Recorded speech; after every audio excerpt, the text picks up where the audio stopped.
Hi everyone, this is Khyati and you're watching IELTS Perfectionist. I hope you guys are doing well. This is the first time I'm doing a face-to-face interaction with you people, and I believe this is one of the most effective way to deliver my content. So in today's video, I would be talking about the IELTS reading test format and the types of questions you might see in an IELTS reading test.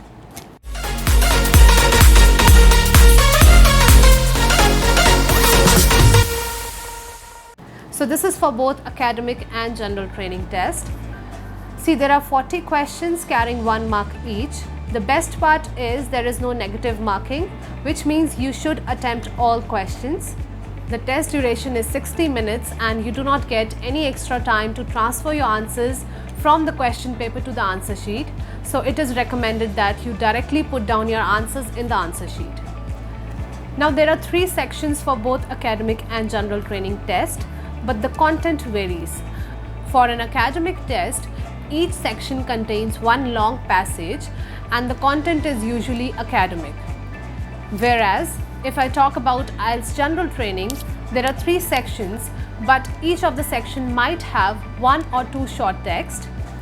The first section is based on an everyday life situation. The second section is based on basically the work or the employment related topic. Whereas the third section is a complex text and it is based on an academic topic. Now let's just focus on the type of questions you might see in an IELTS reading test. Now the first type of question is matching headings. In this type of question, you have to choose a heading from different options given and you have to match it with a paragraph or a particular section of the passage. Now there are certain tips to note down. You must read the headings before reading the passage, which means you need to closely analyze the meaning of the headings before actually reading the content. The second thing to note is there are more number of headings than you need, which means you should closely analyze each and every heading that it appropriately matches with the meaning of the passage or not. Often the answers are in numerals like 1, 2, 3 and 4 like a Roman number, but you must check the instructions carefully. In this type of questions, the answer do not come in order, so you have to be extra careful about that. Let's move on to the second type of questions, which is true, false and not given. Well, this is one of the most complicated and confusing section of IELTS reading test, but to make it simple, I would be giving you some power pack tips to understand the difference between true, false and not given. So what exactly true means? It means the same information should be given in the passage which is stated in the question. Same information doesn't mean same words. We have to look for synonyms, we have to match whole of the meaning. That is, we cannot just match half part of the sentence with the passage or maybe the later half of the sentence. We have to match up the whole meaning. So it means each and every keyword is equally important in this kind of question. Let's talk about a false type of question.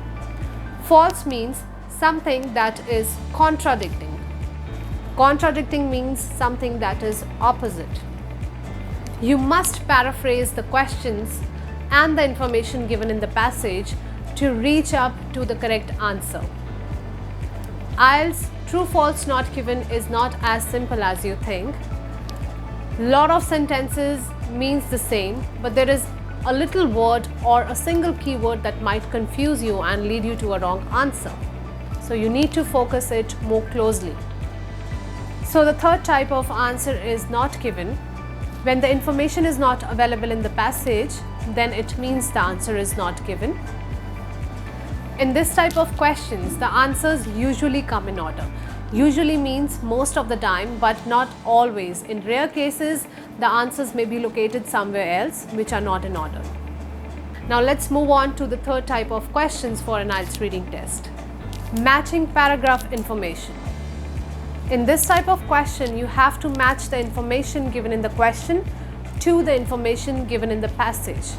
The answers are usually like alphabets, A, B, C, D and so on, and answers do not come in order.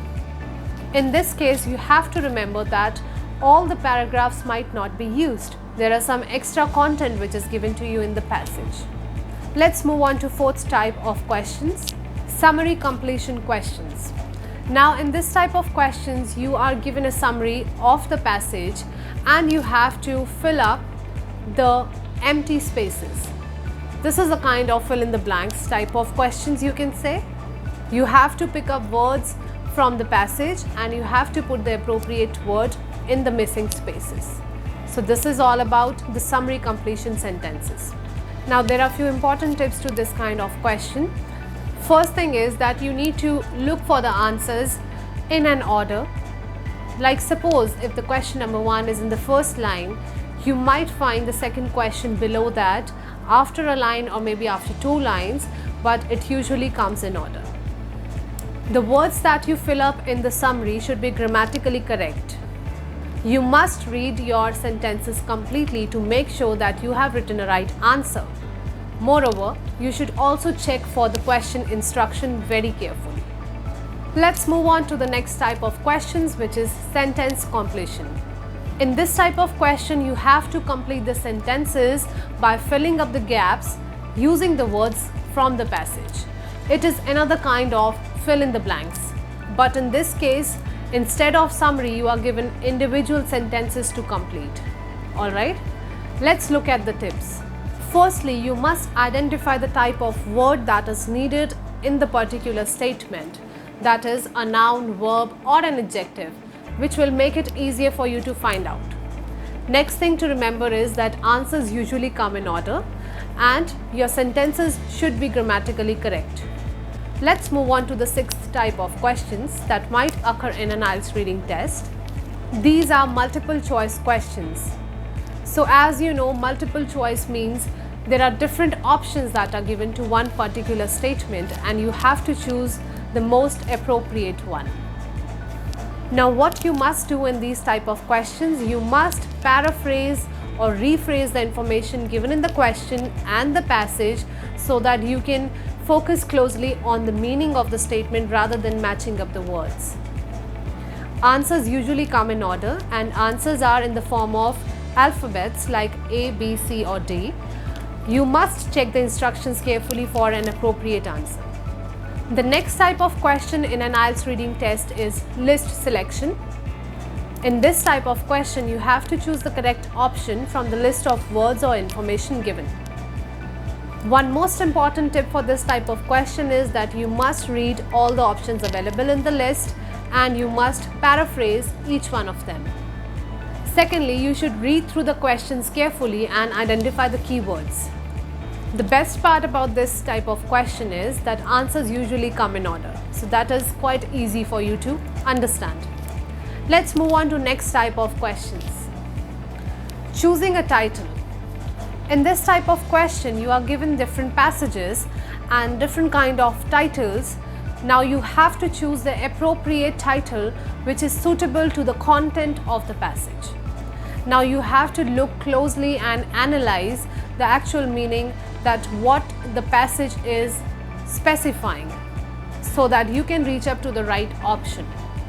One of the most important tips for solving this kind of question is that usually the answer is given in the beginning or in the ending of the passage. So by reading the first line or the ending statement, you are able to understand that which title is most suitable to this passage. This is one of a general tip, but not always. So you should not forget reading the passage completely if you don't find the answer. Now the next type of question is table, diagram or a flowchart completion exercise, which means this is a kind of gap filling exercise, but it might occur in different forms. You might be given a table which is incomplete and you have to fill up the missing information. Secondly, you might get a flowchart. There are certain steps given in the flowchart, but some of them are missing, so you have to fill up those. The third type of question in this category is diagram completion.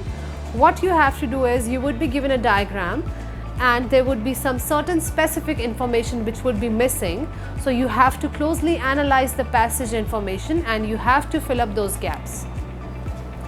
So answers usually come in order for a table, flowchart or a diagram completion type of question. Let's move on to the last type of question, which is short answer type questions. Now there are different instructions that you might see in this kind of question. You have to observe the question instruction very carefully.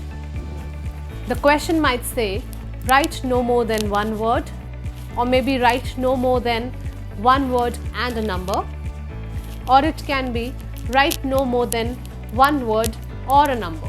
So you have to closely analyze that which is the best possible answer to the question which is asked. Similarly, it goes for 2 words and 3 words. So guys, these were the different types of questions for IELTS reading test. If you like my videos and are finding them informative, then make sure to hit the subscribe button and also drop a comment in case of any queries. If you want to contact me personally, you can drop me an email at ieltsperfectionist@gmail.com. So I'll be back with another informative video, and till then stay tuned and keep watching IELTS Perfectionist.